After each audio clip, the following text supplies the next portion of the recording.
Alors je suis Nicolas Estrade, je suis installé sur l'EARL Les Végétaux des Arbolettes, qui est une entreprise agricole au sein du collectif fermier des Arbolettes.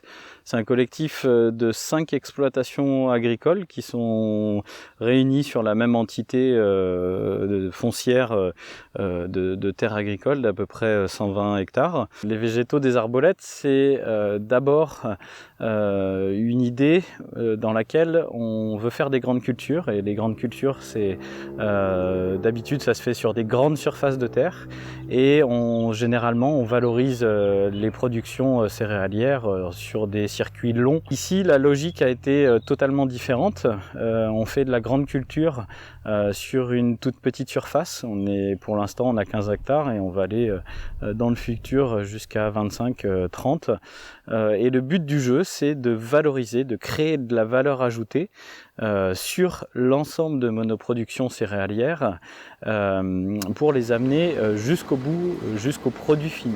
Et donc on crée cette valeur ajoutée et on vend tout en circuit court. On a créé un outil de transformation en fait qui se veut transversal, tant dans le stockage et le triage des céréales, que ensuite dans les différents types d'aménagements et de machines qu'on a cherché à avoir pour la deuxième transformation, soit en boisson végétale, soit en produits céréaliers décortiqués. Si on prend par exemple du sarrasin comme ici en association avec la caméline, on va avoir notre système de triage et de stockage qui va bien sûr séparer la caméline et le sarrasin, et derrière en deuxième transformation on va avoir du décortiquage du sarrasin. On va pouvoir soit vendre du sarrasin décortiqué, soit de la farine de sarrasin, parce qu'on a un moulin.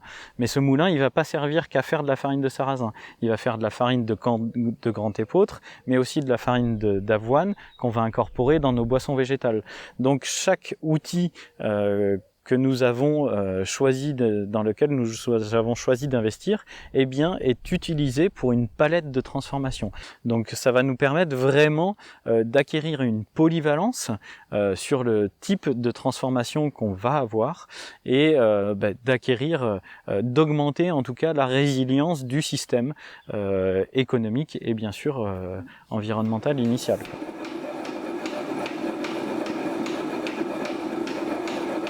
Pendant 11 années, j'étais dans la recherche scientifique en tant que chercheur en géosciences.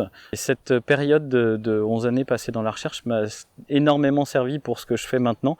J'ai eu la chance de bénéficier d'un congé de formation qui m'a laissé vraiment de l'espace, aussi bien dans la tête que financièrement, pour découvrir et appréhender vraiment ce nouveau métier. Passé cette période de formation, j'ai entamé ce qu'on appelle un CEFI, un contrat emploi formation installation, sur la ferme où j'ai été en stage pendant un an durant ma formation. Cette période pour moi a été charnière dans le sens où ça m'a permis de construire mon projet, d'acquérir des compétences vraiment agricoles, que ce soit les compétences de tracteur, de machinisme, de rotation agricole, prendre vraiment la mesure de ce que c'était qu'une installation agricole, dans le sens où c'est pas rien. C'est beaucoup d'administratif. Il faut tout calibrer du point de vue agricole, tout calibrer du point de vue économique. On veut tel chiffre d'affaires, donc il faut faire tel type de production agricole. Est-ce que ça va passer en temps de travail? Donc cette phase de test pour moi, ça a été quelque chose de vraiment fondamental dans la construction du projet, et se laisser le temps, autant d'apprentissage sur le terrain que de construction, aller voir les différents acteurs, que ce soit les acteurs commerciaux pour les débouchés, que les acteurs vraiment sur la transformation, sur tout ce qui est machinisme. Eh bien, si j'avais pas eu ce temps nécessaire, si je m'étais lancé directement après la période de BTS, de formation, je pense que j'en serais pas là aujourd'hui.